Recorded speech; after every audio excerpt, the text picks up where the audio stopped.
Section 11.6 is directional derivatives in the gradient vector, and we're just deepening our understanding and expanding our concepts of derivatives of functions of more than one variable.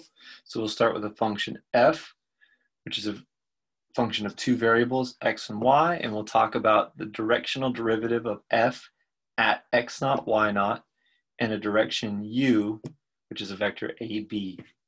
So to graphically illustrate the situation, we've got a little figure up and right from this definition. And what we have going on here, so we have a point x naught, y naught. It's in the domain of f, and we've sketched the domain of f as this sort of arbitrary region in the xy plane. Again, this is not the graph of f because we're missing the z component, right? Z equals f of x, y. We're just looking at the domain of this function.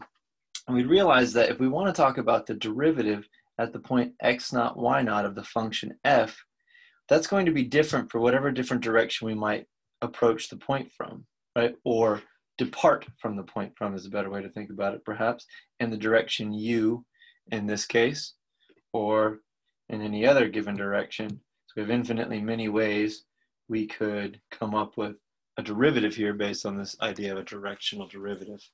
Now, let's think about this in a more practical context to get some idea of what's going on. This should be different for different values provided the function is non-constant. So in other words, let's pretend that this, or just assume that the domain of f, this outer border here, might be a contour line for the function. So some place where the function is constant, we could say maybe it's where f of xy equals 0. So it's a contour line k equals 0 for this, or a level set, level curve k equals 0. So it's the bottom of the mountain, basically. Now, let's assume the origin, just for example's sake, contains sort of a high point of this mountain in a topographic map. Okay, so if we're at the point x naught, y naught, and we look at the directional derivative in this direction, we'd be going downhill, right? So we'd have some negative value.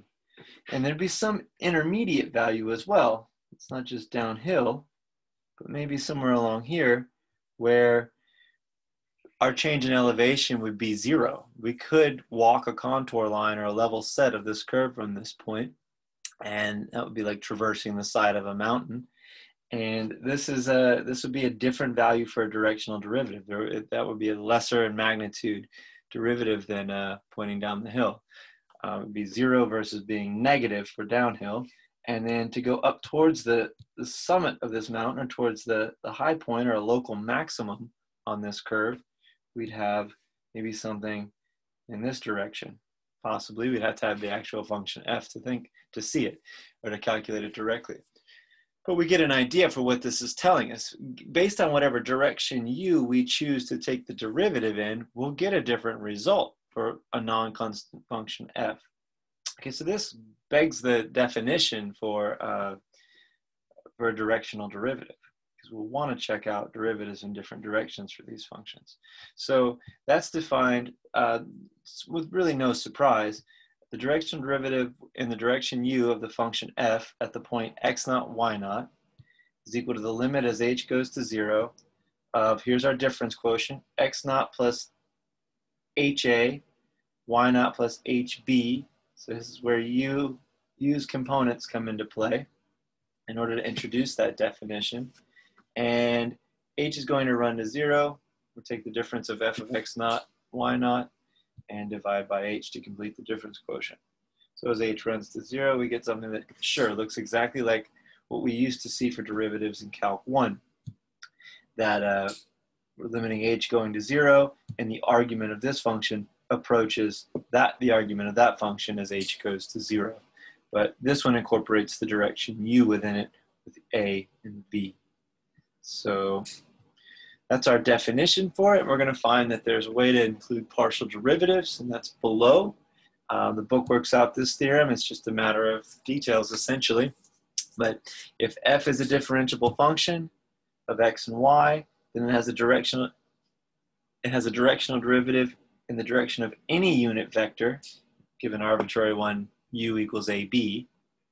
And that directional derivative is equal to, and this just gives us a formula that's not the limit difference quotient that we would use for the definition, it gives us a formula here that we can calculate directional derivatives with.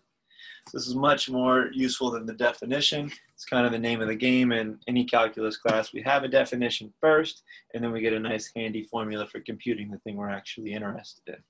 The details of that theorem are in the book. It's a pretty easy proof to see or to read through, but I'll leave it to the reader. Now let's use this. So we'll calculate the directional derivative at the given point in the direction indicated by the angle theta. So this is just a little bit not exactly what we'd expect. We're given an angle instead of a directional vector u. We'll have to come up with a directional vector based on that. Here's our function f. It's a function of two variables x and y. At the point 1, 1, in the direction theta equals pi over 6. Well, remember in polar coordinates, theta is the angle made with the positive x-axis sweeping in the counterclockwise direction. So there's a unit vector associated with pi over 6, and you just think of the unit circle, and that's how we get the vector that we're actually going to need for this. And that's root 3 over 2, 1/2. Remember, that's cosine pi over 6, sine pi over 6 for the left and right component of that vector.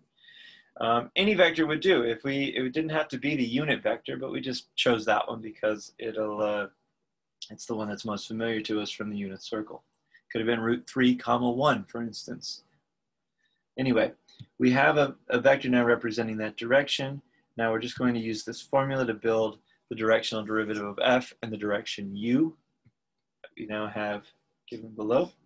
So the partials of f need to be calculated, and well, those can be done independently on their own, but we see right here, we have partial of f with respect to xy, partial of f with respect to x, partial of f with respect to y. And we have a and b, the components of u. A is times f sub x, b is times f sub y, per the formula. And we could double check that this is actually the partial derivative of f with respect to x. Yep, power rule 3x squared times y to the 4th plus 4x cubed times y cubed. So that comes together nicely. We could do a similar check for this for f sub y, but we'll trust that it's correct. Now, the last thing we need to do is do this at the point 1, 1. All right, so far we've got a function of the directional derivative in the direction of this vector based on x and y. But if we're given a point 1, 1, we might as well plug that in, or we need to plug that in and figure out what the actual derivative at this point is. So this is a 1 for x, a 1 for y. That gives us an expression that looks like this. When we simplify it, we have this irrational number here. So that's a basic use of this. It's a nice clean formula. You calculate however many partials you need based on however many variables this function takes as its argument. We'll see up to 3, possibly 4 in some of the exercise problems, but it's no different than this one, only the vector will have extra components as well, and we would continue this, this line of products here, and we'll see an example of that later on.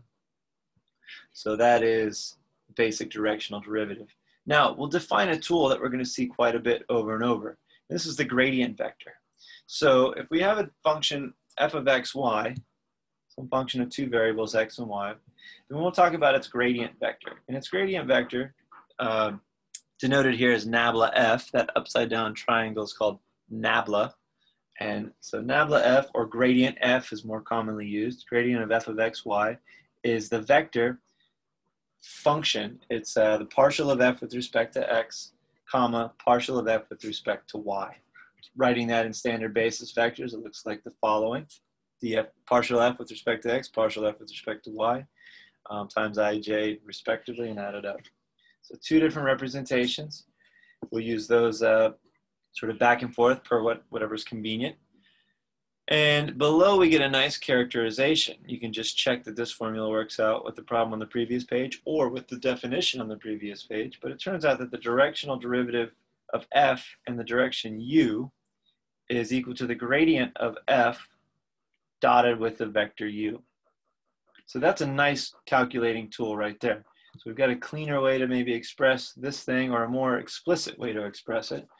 And let's use it in the problem below here. So for the function f of x, y equals y squared over x, and the point 1, 2 and the vector u equals this mess, we're asked to calculate the gradient vector of the function in part A.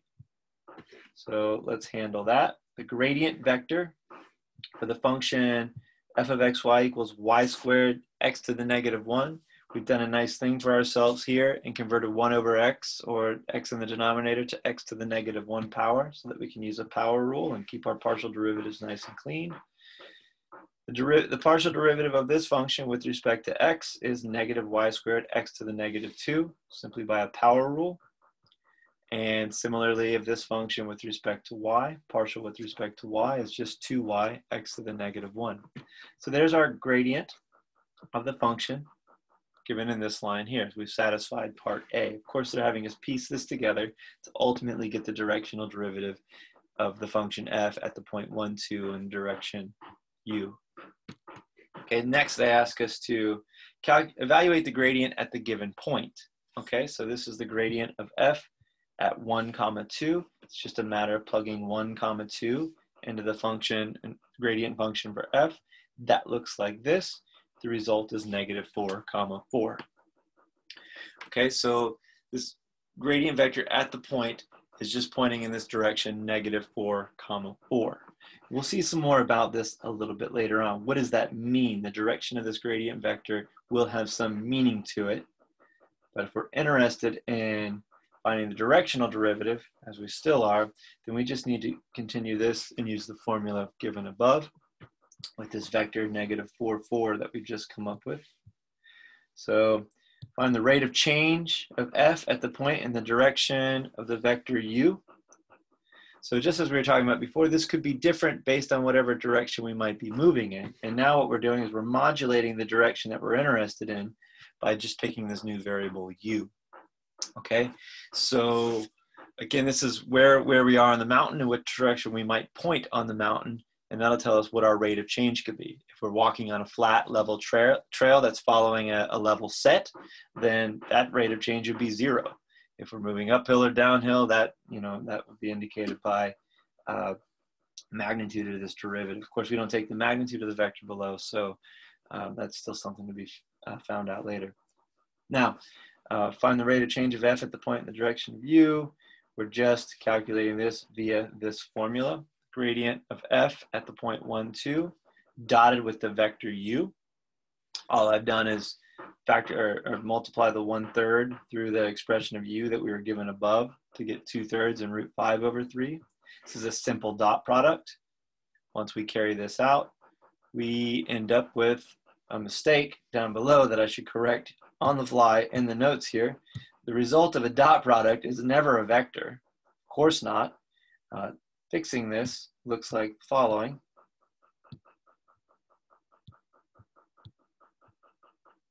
This must have been done in some distracted state.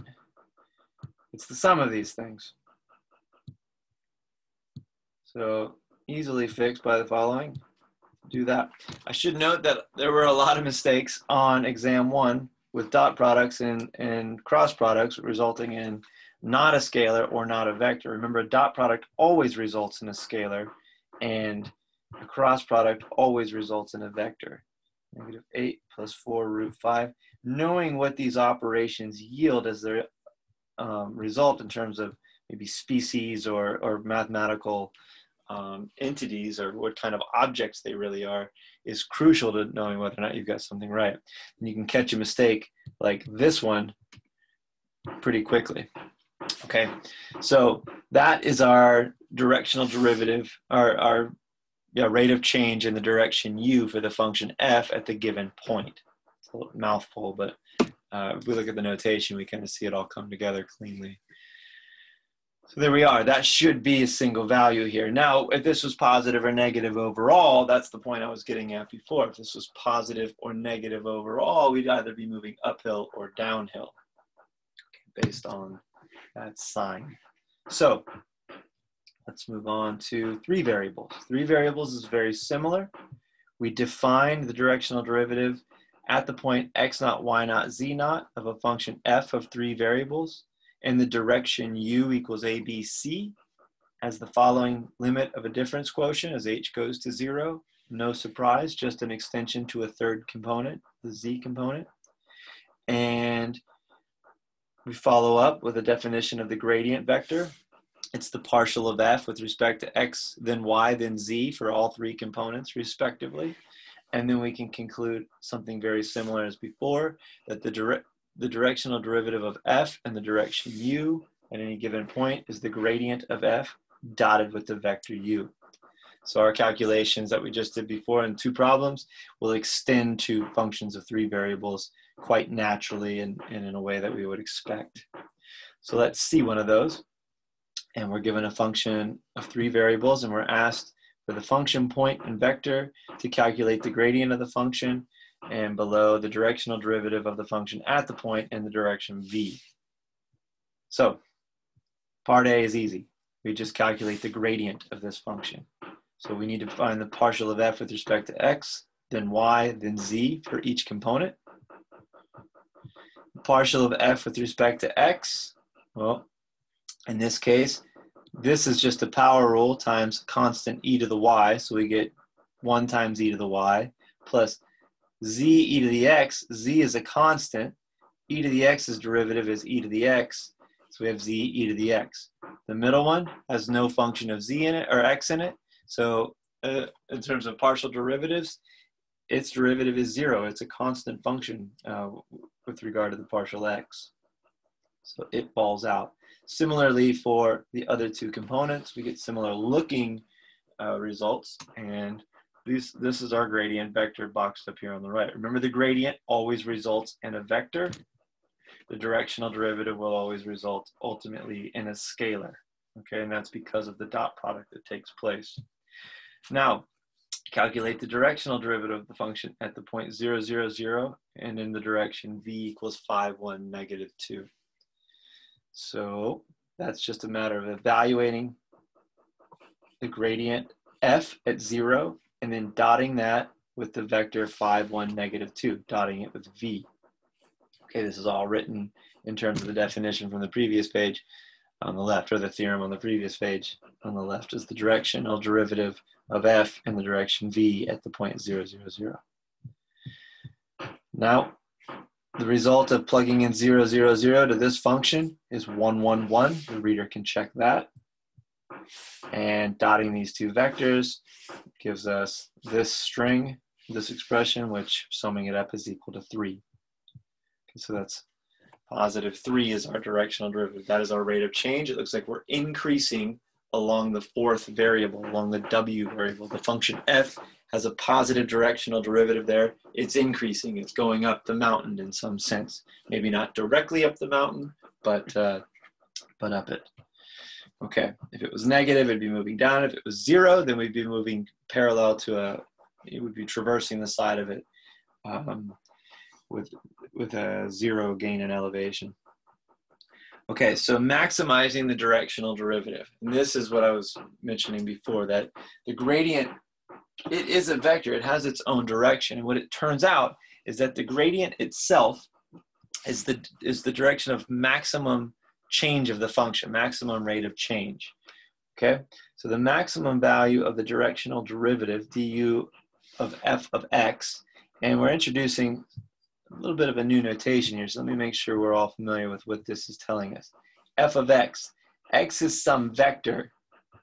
If we're talking about two-dimensional space, it could be representing xy. It could be representing xyz. And start to blur the line between vector and point here. That's just fine, but we're putting in an input to this function f that's multiple components, xy or xy and z, or xyz and t, just depending on what dimension our function takes values in. Mostly we'll see 2 and 3, the plane and 3 space. So the direction of maximum value, the maximum value of the directional derivative is actually the magnitude of the gradient vector. So it turns out that the gradient vector of f, or the gradient of f, points in the direction of maximum change, okay? And that's by magnitude. So it could be the largest negative or largest it could be the smallest negative value or the largest positive value for the directional derivative of f. Okay, we'll see why this is the case in just a moment. So it occurs when u has the same direction as the gradient, is another way to rephrase this. So when u has the same direction as the gradient vector grad f of x, then we have maximized our function du f of x, okay, directional derivative of u of the function f of x.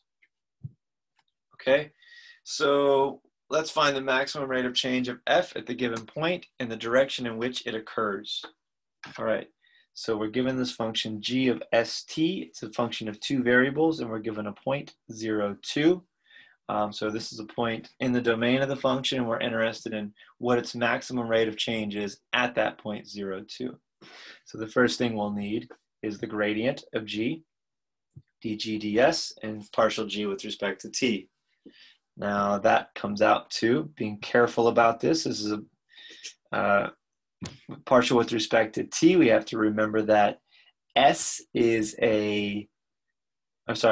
partial with respect to s, t is a constant in this situation. So the t in the front of this function just sits still as a constant, and we differentiate e to the st as a partial. We get e to the st, and then times another factor of t, thanks to the chain rule of the partial with respect to s. So there's our extra factor of t, forming a t squared. That's component 1. And in the second component, we have a product rule. This is the partial of this function with respect to t. So derivative of the first times the second gives us e to the st, 1 times e to the st, plus, by the second part of the partial rule, the first, which is t, times the derivative of e to the st, or the second, with respect to t. Well, we get e to the st, and the chain rule of the partial derivative with respect to t of st is s, and that's where that constant, or that's where that factor comes from. So we've cleanly established our gradient of the function g. Next, we need to know what the gradient of that function is at the point 0, 2, and we arrive at 4, 1 once we plug in 0, 2 for s and t respectively. And what we're able to say in this is that this will be our maximum direction, right? If we want to know what our maximum rate of change is, we just need to find the magnitude of this vector. So we just need to find the magnitude of the gradient of the function at the point 0, 2. Well, we know what that vector is. It's 4, 1. 4 squared plus 1 squared, root all of that is square root of 17. So our maximum rate of change is square root of 17. That's in the direction of 4, 1. That's the our max rate of change occurs when we move along the vector 4, 1 when we're at the point 0, 2. So that's written down below, summarized again. And it's also expressed as a unit vector, just in case that was necessary. We've just divided both components by the magnitude, or divided the whole magnitude or vector by the magnitude of it. That's a common practice at this point in the class. So there it is. Our max rate is root 17 or in a direction of 4, 1. Now, why is this the case? Okay, so basically a sketch or the intuition of the proof of the above theorem is the following. So why should the gradient be the direction of the maximum change of the directional derivative, or why should the gradient be the direction of the maximum change of the function, or the maximum value of its directional derivative? And that's really given to us by this. If we're interested in the directional derivative of f in the direction u, we know that it's written as the dot product of gradient of f dotted with our direction u. And then we know from chapter 10 that the dot product of two vectors is equal to the magnitude of the two vectors times each other times the cosine of theta, where theta is the angle between u and the gradient vector f of x. So this is that identity, or that characterization of the dot product we've used back in chapter 10. Okay, we know that this function is maximal when cosine theta is equal to 1. And that happens when theta is equal to 0. And that means that the angle between gradient f of x and u is 0, which means that these two vectors are parallel. And that's essentially it. In other words, u and gradient f of x point in the same direction, or if they were unitized or normalized to be unit vector length, they would be the same vector. So that's it. That's why the gradient of f of x has maximum value or is the maximum value of the directional derivative. And that's really given by this simple characterization we've had since chapter 10. So it's a nice intuition or discussion of where that theorem comes from. It's a decent way to remember what the gradient vector represents by that simple vector characterization. Okay, so that's section 11.6. And there are plenty of problems to work there in the textbook, so good luck with those.